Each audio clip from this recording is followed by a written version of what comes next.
Hello বন্ধুরা, কেমন আছো সবাই? ইমদাদুল শাওন চ্যানেলের পক্ষ থেকে সবাইকে জানাই আন্তরিক শুভেচ্ছা ও অভিনন্দন। মাইক্রোসফট 2007-এর ইনসার্টের কিছু অংশ আজকে তোমাদের আমি শেখাবো। তাই ইনসার্টের প্রথমে আমি শেখাবো পেজ, কিভাবে পেজ ক্রিয়েট করতে হয়, পেজ ব্রেক করতে হয়, এই সবগুলোই পেজ পেজ থেকে শেখা যাবে। এবং টেবিল, কিভাবে টেবিল ক্রিয়েট করতে হয়, টেবিল ড্র করতে হয়, টেবিল ইনসার্ট করতে হয়, ডিলিট করতে হয়, এই জিনিসগুলো টেবিল থেকে শেখাবো। এবং ইলাস্ট্রেশন থেকে আমি স্মার্ট আর্ট, অটোশেপ এবং বিভিন্ন কিছু আমি শেখাবো। সো দেরি না করে আমরা সরাসরি মাইক্রোসফট ওয়ার্ড 2007-এ চলে যাচ্ছি।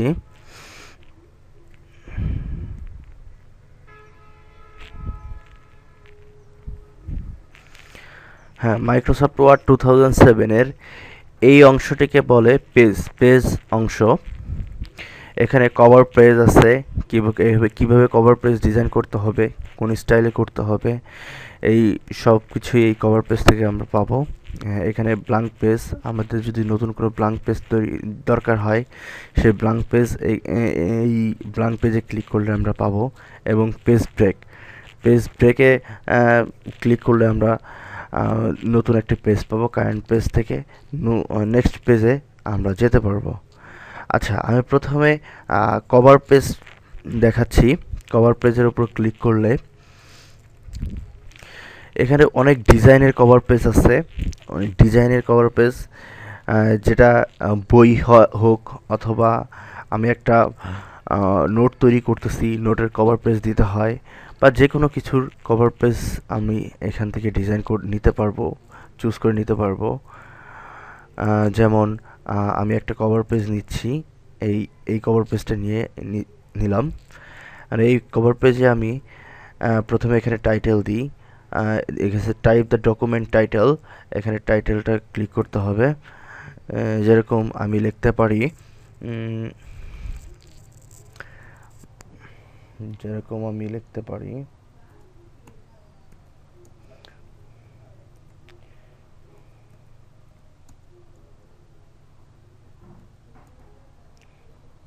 The text book.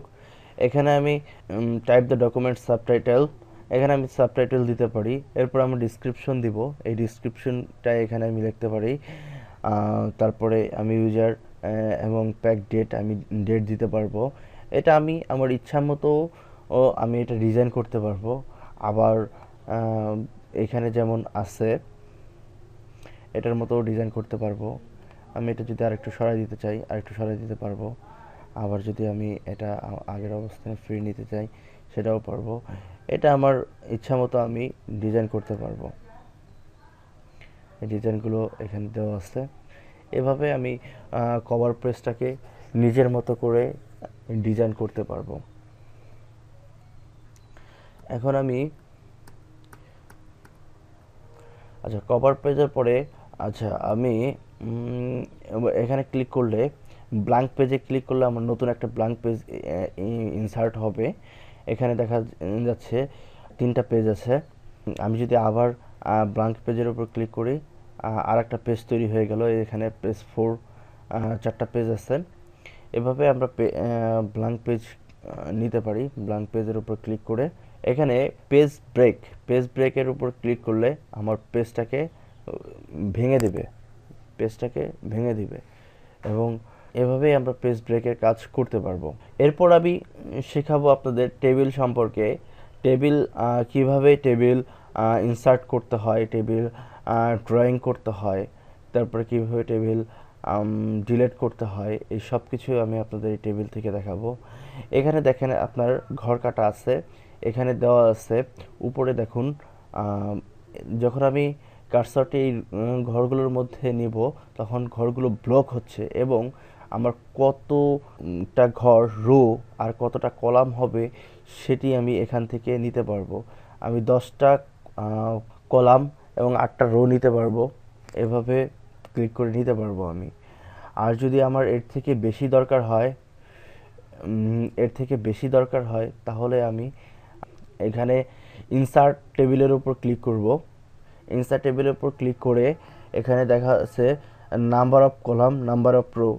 আমি কয়টা কলাম আমার লাগবে, কয়টা রো লাগবে সেটা লিখে দিতে পারবো। এখানে আমার ধরুন 15টি কলাম লাগবে এবং আমি 10টি রো নিব, 10টি রো নিব। তখন আমি এখানে ওকে ক্লিক করলেই আমার 15টি কলাম 10টি রো তৈরি হয়ে যাবে। 15টি কলাম 10টি রো তৈরি হয়ে গেছে। আচ্ছা, যখন আমি একটি টেবিল ডিজাইন করলাম তখন একটি ডিজাইন একটা অপশন নতুন তৈরি হয়েছে। এটার ভিতরে আমি আমার টেবিলটাকে আমি আমার ইচ্ছা মতো ডিজাইন করতে পারবো। এই যে এখানে আসছে হলো টেবিল, টেবিল স্টাইল অপশন। এখানে আমি টেবিল কিভাবে স্টাইল করতে পারবো সেইটা দেওয়া আছে। এখানে আছে টোটাল রো, তারপরে আসছে হলো হিডার রো, তারপরে behind row, banded row, first column, last column, banded column. ঠিক আছে, এখানে আপনি খেয়াল করেন আমি যখন ইয়ার উপর ক্লিক করব, ব্যান্ডেড রোর উপর ক্লিক করব, তখন আমাকে আগে ব্লক করে নিই। ব্যান্ডেড কলাম, এই যে এখানে আমার ডিজাইন আছে, আমার ডিজাইন এর মতো হয়ে যাবে, বিভিন্ন ডিজাইন হবে। দেখেন, আবার এই ব্যান্ডেড কলামটি যদি আমি উঠিয়ে দিই, হ্যাঁ, আবার ব্যান্ডেড রোটিও যদি উঠিয়ে দিই, তাহলে দেখেন আমার স্টাইলটা একদম নর্মাল আগের মতো স্টাইল হয়েছে। এবং এখানে আমি দেখেন একদম নর্মাল স্টাইলে পেয়ে যাচ্ছি। দেখেন এখানে আরও বিভিন্ন ধরনের স্টাইল আছে। এখানে আমি ব্যান্ডেড রোটাতে ক্লিক করলে দেখেন আমার রোটা ব্যান্ডেড হয়ে যাচ্ছে, এবং ব্যান্ডেড কলামের উপর ক্লিক করলে দেখেন আমার আবার ব্যান্ডেড কলাম হয়ে যাচ্ছে। এখানে আমি ক্লিক করে আমার অনেক স্টাইল আছে, আমি বিভিন্ন স্টাইলে আমার টেবিলটাকে ডিজাইন করতে পারবো। টেবিলটাকে ডিজাইন হবে, আমি আমার ইচ্ছা মতো এই টেবিলটাকে ডিজাইন করা সম্ভব। ফরম্যাট আকারেও করা সম্ভব, ইচ্ছা মতোও করা সম্ভব। এখন আমি যদি আপনার ব্যান্ডেড রো, ব্যান্ডেড কলাম উঠিয়ে দিই এবং আমি যদি এখানে নর্মালে ক্লিক করি, এখানে এটার উপর ক্লিক করি, তাহলে আমার আগের মতো অপশন তৈরি হয়ে যাবে। আমরা মোটামুটি টেবিল স্টাইল অপশনস এবং টেবিল স্টাইলটা আমরা মোটামুটি শিখলাম। এখন আমরা টেবিল শেডিং, আমি এই যেই রোটি বা সেই কলামটি শেডিং করব সেটি আগে ব্লক করে নিব। ব্লক করে আমি শেডিংয়ে ক্লিক করে আমি যেই কালারে শেডিং করতে চাই সেই কালারের উপরে ক্লিক করলে সেইটাই শেডিং হয়ে যাবে। আমি যদি এই রোটা যদি আমি শেডিং করতে চাই, তাহলে আমি শেডিংয়ের উপর ক্লিক করে ওই কালারের উপর ক্লিক করব, তখন আমার ওই কালারটি শেডিং হয়ে যাবে, ওই রোটি শেডিং হয়ে যাবে। এভাবে আমি এই শেডিংটি করতে পারবো। আবার আমি যদি মনে করি যে আমার এই মাঝখানের দাগগুলো থাকবে না, তাহলে আমি এখানে ক্লিক করতে পারি। এখানে ক্লিক করে আমার বর্ডারগুলো চেঞ্জ করে দিতে পারি, যেরকম নো বর্ডার, কোনো টেবিল থাকবে বাট কোনো বর্ডার থাকবে না, এভাবেও করা যেতে পারে। আবার যদি আমি শুধু মাঝখানে বর্ডারগুলো থাকবে না, তাহলে দেখেন আমার রো আছে এবং টেবিলও আছে, বাট মাঝখানে বর্ডারগুলো আমার নেই, উপরে বর্ডার থাকবে না। দেখেন উপর বর্ডারের উপরে যখন ক্লিক করলাম তখন উপর বর্ডার চলে গেছে। এভাবে আমরা এই বর্ডার্স থেকে আমার ইচ্ছা মতো আমি বর্ডার্সটাকে ডিজাইন করতে পারি, বর্ডারটাকে আমি নিতে পারি। আপনার বিভিন্ন স্টাইলে আমি আমার টেবিলটাকে ডিজাইন করব। এখানে আছে ড্র বর্ডার্স, এখানে আমি বিভিন্নভাবে আমি টেবিলটাকে ডিজাইন করতে পারি। আরেকটা জিনিস আমি একটু বলতে ভুলে গেছি, সেটা হলো বর্ডার্সে আমি ড্র টেবিল অথবা বর্ডার্স অ্যান্ড শেডিংসের উপর ক্লিক করলে আমি আমার টেবিলের এখানে আছে বর্ডার্স, পেজ বর্ডার, শেডিং, এখানে আমি আমার টেবিলের বিভিন্ন রকমের বর্ডার দিতে পারবো। এখানে আমি যদি করি, এখানে আমি ক্লিক করে দিই, তাহলে আমার প্রত্যেকটা বর্ডারই ডাবল, যে স্টাইলটা আমি সিলেক্ট করছি সেই স্টাইলে আমার হয়ে যাবে। এখন আমি ওকে দিই, আমার প্রত্যেকটি ডাবল লাইনের বর্ডার হয়ে গেছে। আবার যদি আমি কন্ট্রোল জেড ক্লিক করি, তাহলে আমি আমার আগের অবস্থানে ফিরে যেতে পারবো। এখানে আমি যদি চিন্তা করি যে আমি টেবিলটিকে ডিজাইন করব, তাহলে আমি ড্র টেবিলের উপর ক্লিক করব।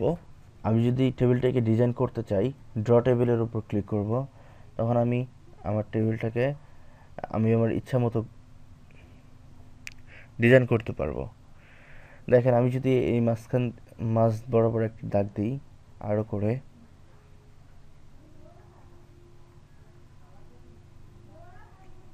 এই যে আমার আরও দাগ হয়ে গেছে। আমি যদি এই দাগের উপর ক্লিক করি, তাহলে আমি যেই স্টাইলটি সিলেক্ট করছি এই ডাবল লাইনের, সেই স্টাইলটি আমার হয়ে যাবে।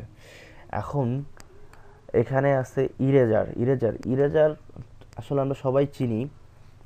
আমরা ছোটোবেলায় যখন পেন্সিল দিয়ে লেখাপড়া করছি, তখন এই ইরেজারটা আমরা সবসময় ব্যবহার করছি। আর এই ইরেজার ব্যবহার করার মানুষ হয়তো খুব কমই। ইরেজার মানে হলো রাবার, আমরা যাকে রাবার বলি। এই কম্পিউটারে এই টেবিলেরও একটা ইরেজার আছে, ওটার উপর ক্লিক করলে আমি যদি একটা দাগের উপর ক্লিক করি, তাহলে ওই দাগটি মুছে যাবে। এই যে আমার দাগ মুছে যাচ্ছে। আমি যে দাগটার উপর ক্লিক করব, সেই দাগটি আমার মুছে যাবে। যেটার উপর ক্লিক করব সেটাই মুছে যাবে। এটা হলো টেবিল ইরেজার। এখন মোটামুটি আমরা টেবিল সম্পর্কে কিছু ধারণা পেলাম। এখন টেবিলের কোনায় যদি আমি ক্লিক করি, আমার ওই বর্ডার শেডিংয়ের একটা যে অপশনটি আমি ওইখান থেকে আনছিলাম, সেই অপশনটি এখান থেকেও আনা যাবে, এবং আমি সেই অপশনটি এখান থেকেও কাজ করতে পারবো। ঠিক আছে, এখানে 3D আছে, তারপরে বক্স আছে, নন আছে, বিভিন্ন আছে। এই সব কিছুই আমি এখান থেকে ব্যবহার করতে পারবো। ঠিক আছে, এই আমার পুরো বক্স আকার হয়ে গেল। মোটামুটি আমরা টেবিল সম্পর্কে ধারণা পেলাম। এখন আমি আপনাদের ইনসার্টের ইলাস্ট্রেশনে কি অপশন আছে, এই অপশনগুলো আপনাদের দেখাবো। এখন আমি আপনাদের ইলাস্ট্রেশনের অপশনগুলো আপনাদের দেখাবো। ইলাস্ট্রেশনের মধ্যে আছে, প্রথমে আছে পিকচার। আমি যদি এই মাইক্রোসফট ডকুমেন্টে কোনো পিকচার আপলোড করতে চাই বা কোনো পিকচার আনতে চাই, আমার কাজের মধ্যে পিকচার লাগতেই পারে, সেই পিকচারটা আমি এখান থেকে আপলোড করতে পারবো। তখন আমি পিকচারের উপর ক্লিক করব। ক্লিক করলে আমার একটা অপশন আসবে। আমার পিকচার আছে হলো, ডকুমেন্টসে নাই, সিম্পল পিকচারের মধ্যে আছে। আমি এই পিকচারের উপর ক্লিক করে আমি যদি ওকে দিই, তাহলে আমার পিকচারটি ওপেন হয়ে যাবে। এই যে আমার পিকচারটি ওপেন হয়ে গেছে। এখন এই পিকচারটিকে বিভিন্ন ভাবে ডিজাইন করার জন্য বিভিন্ন অপশন এখানে আছে। এটা আমি আপনাদেরকে হালকা কিছু ধারণা আমি দিচ্ছি। আমি যদি ডিটেলস আপনাদের ধারণা দিতে চাই, তাহলে এই ভিডিওটা অনেক বড় হয়ে যাবে। এখান থেকে আমি ব্রাইটনেস বাড়াতে পারবো। আমার পিকচারে কি ব্রাইটনেস আছে, ব্রাইটনেসটি এখান থেকে বাড়ানো সম্ভব। এখানে কন্ট্রাস্ট লেখা আছে, কন্ট্রাস্টের উপর ক্লিক করলে আমার ছবির বা পিকচারের কন্ট্রাস্ট বেড়ে যাবে। তারপরে এখানে আছে রিকালারের উপর ক্লিক করলে আমার বিভিন্ন কালারের পিকচারটা বিভিন্ন কালারের হয়ে যাবে। এখানে আছে কম্পাস পিকচার, এখানে চেঞ্জ পিকচার, রিসেট পিকচার। এখানে পিকচার স্টাইল আছে, বিভিন্ন স্টাইলে আমি পিকচারটাকে স্টাইলিং করতে পারবো। এই যে দেখুন, আমার কোণা ভেঙে গেছে। আমি যদি এখানে ক্লিক করি, তাহলে দেখবেন আমার পিকচারটার বর্ডার তৈরি হয়েছে, সুন্দর একটি বর্ডার তৈরি হয়েছে। আমার আরও অনেক ধরনের আমার আছে, পিকচারের ডিজাইন আছে। আমি এখান থেকে এই পিকচারের ডিজাইনটা আমি করতে পারবো। দেখুন, এখানে যখন আমি ক্লিক করছি, তখন আমার পিকচারটা একটা ডিজাইন তৈরি হয়েছে। আমি কন্ট্রোল জেড দিয়ে আমি আবার আগের অবস্থানে ফিরে যাচ্ছি। এখানে পিকচার শেপ আছে, এখানে পিকচারটাকে বিভিন্ন শেপে আমি নিতে পারবো। পিকচার বর্ডার্স আছে, এখানে আমি পিকচার বর্ডার আমি করতে পারবো, বর্ডার কালার করতে পারবো, সব কিছু করতে পারবো। এখানে আমি পিকচার ইফেক্ট আছে, এই ইফেক্টের উপর ক্লিক করে আমি আমার বিভিন্ন ইফেক্টের পিকচারটাকে আমি ডিজাইন করতে পারবো। এখানে 3D ইফেক্ট আছে, এই 3D ইফেক্ট ক্লিক করলে আমার পিকচারটি 3D ইফেক্টে হয়ে যাবে। কন্ট্রোল জেড ক্লিক করে আমি আগের অবস্থানে চলে যাচ্ছি। এখানে পিকচারের পজিশন আছে, এই পজিশন কোন পজিশনে আমার পিকচারটি থাকবে এবং কোন মোর লেআউট অপশন, মানে লেআউটে থাকবে, কোন লেআউটে থাকবে এটি আছে। আচ্ছা, এখানে আছে হলো টেক্সট ওয়ার্পিং। টেক্সট ওয়ার্পিংটা হলো যে আমার এই পিকচারটা কি অবস্থানে থাকবে এই ডকুমেন্টসের ভিতরে, সেটি আমি যদি ইন ফন্ট দ্য টেক্সট দিই তাহলে আমার এই পিকচারটি টেক্সটের উপরে থাকবে, আর যদি বিহাইন্ড দ্য টেক্সট দিই তাহলে টেক্সটের নিচে থাকবে, মানে এটার উপরে লেখা যাবে। এইভাবে আমরা এই পিকচারটিকে ডিজাইন করতে পারবো। এখানে পিকচার ক্রপ করা যাবে, এই ক্রপড অপশনও এখানে আছে। যখন আমি ক্রপটের উপর ক্লিক করব তখন আমার এই পিকচারটি আমি ইচ্ছা মতো ক্রপ করতে পারবো। এই যে আমার পিকচারটি ক্রপড হয়ে গেছে।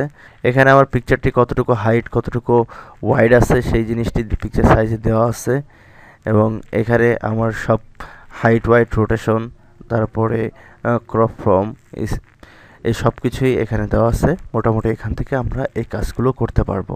এখন আমরা মোটামুটি ইনসার্টের পিকচারের অপশনটা আমরা মোটামুটি জানলাম। এখন আমরা এখানে ক্লিপ আর্টটি আমরা শিখব। প্রথমে ক্লিপ আর্টের উপর ক্লিক করতে হবে। ক্লিপ আর্টের উপর ক্লিক করলে ডান পাশে একটি দেখেন অপশন আসছে, এখানে গোতে ক্লিক করলে আমার ক্লিপ আর্টগুলো দিয়ে দিচ্ছে। এটা কম্পিউটারের এমএস ওয়ার্ডে সেট করা কিছু ক্লিপ আর্ট আছে। আপনি যদি বাইরে থেকে ক্লিপ আর্ট আনতে চান তাহলে অর্গানাইজ ক্লিপ আর্টে ক্লিক করবেন। ক্লিক করলে আপনি মোটামুটি বাইরে থেকে ক্লিপ আর্ট নিতে পারবেন। এটি আপনারা যদি প্র্যাকটিস করেন তাহলে মোটামুটি আপনারা পারবেন। এখানে অটো শেপ আছে। অটো শেপটা হলো আমি আমার বিভিন্ন শেপে আমি ডিজাইন করতে পারবো। এই ডিজাইনের কাজগুলো এই অটো শেপ থেকে করা হয়। যেমন ধরুন আমি এখানে যদি একটা নিতে পারি, ধরুন একটা অ্যারো নিলাম, অ্যারোটাকে ডাবল ক্লিক করে ধরে যত বড় করব তত বড় করে ছেড়ে দিব। ছেড়ে দেয় আমার একটা অটো শেপ তৈরি হয়েছে। এই অটো শেপটাও বিভিন্নভাবে ডিজাইন করা যায়। এখানে অটো শেপ স্টাইলের বিভিন্ন ডিজাইন করা যাবে এবং বিভিন্ন কালারিং করা যাবে। কোন কালারে আমি অটো শেপটি করব সেই কালারটি আমি এখান থেকে করতে পারবো। এই অটো শেপটি 3D ইফেক্ট করা যাবে। সেম পিকচারের মতোই এখানে বিভিন্ন ডিজাইন, বিভিন্ন করা যাবে। সব কিছুই এখানে আছে অটো শেপের ফরম্যাট।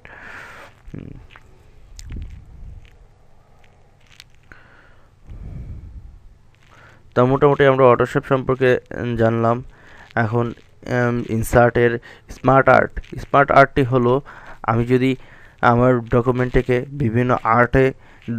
বিভিন্ন ফরম্যাটে ডিজাইন করতে চাই তাহলে এই স্মার্ট আর্টে ক্লিক করে বিভিন্ন অপশন আছে, বিভিন্ন ডিজাইন করা আছে। এই ডিজাইনগুলোর উপর ক্লিক করে আমি আমার ডকুমেন্টটাকে ডিজাইন করতে পারবো। ক্লিক করে এই স্মার্ট আর্টের উপর যেটি আমি ডিজাইন করব সেটির উপর ক্লিক করে আমি যদি ওকে ক্লিক করি তাহলে মোটামুটি একটা স্মার্ট আর্ট আসবে, এবং আমি ওখানে কী টেক্সট লিখব সেটিও আমার লেখা সম্ভব। এখানে আমি যদি ক্লিক করি এইখানে যখন লিখব তখন আমার ওইটাই স্মার্ট আর্ট লেখা হবে। এই যে দেখেন আমি লিখছি, ওইখানেও হয়ে গেছে।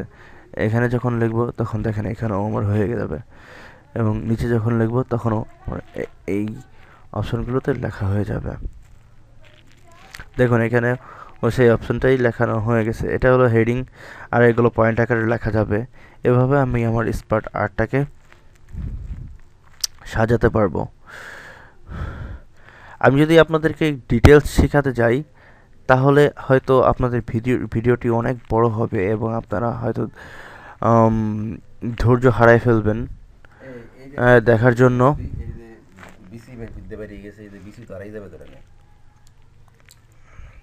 রাহেন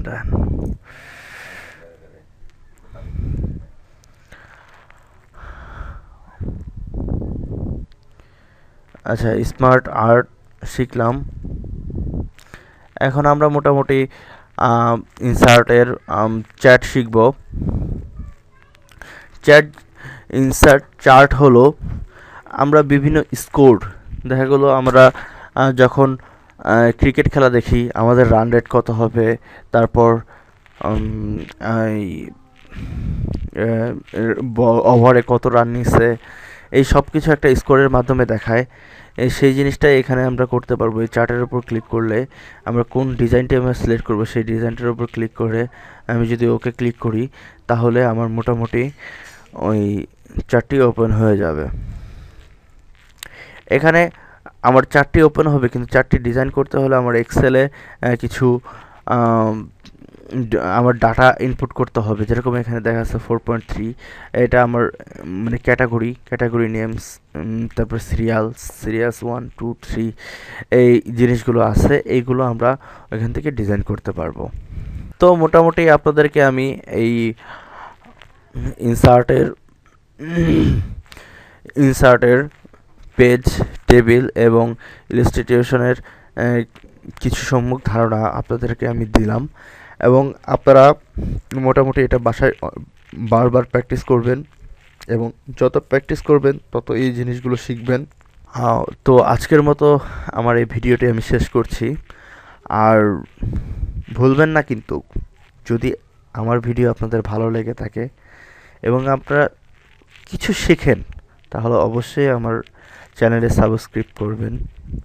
ইমদাদুল শাওন এই চ্যানেলে সাবস্ক্রাইব করবেন এবং লাইক দিবেন, কমেন্ট করবেন। আর কমেন্ট করবেন যদি কিছু না বুঝে থাকেন অথবা ভালো লাগে, এই জন্য কমেন্ট করবেন। আর ভালো থাকবেন, নেক্সট ভিডিওতে আবার কথা হবে। আল্লাহ হাফেজ।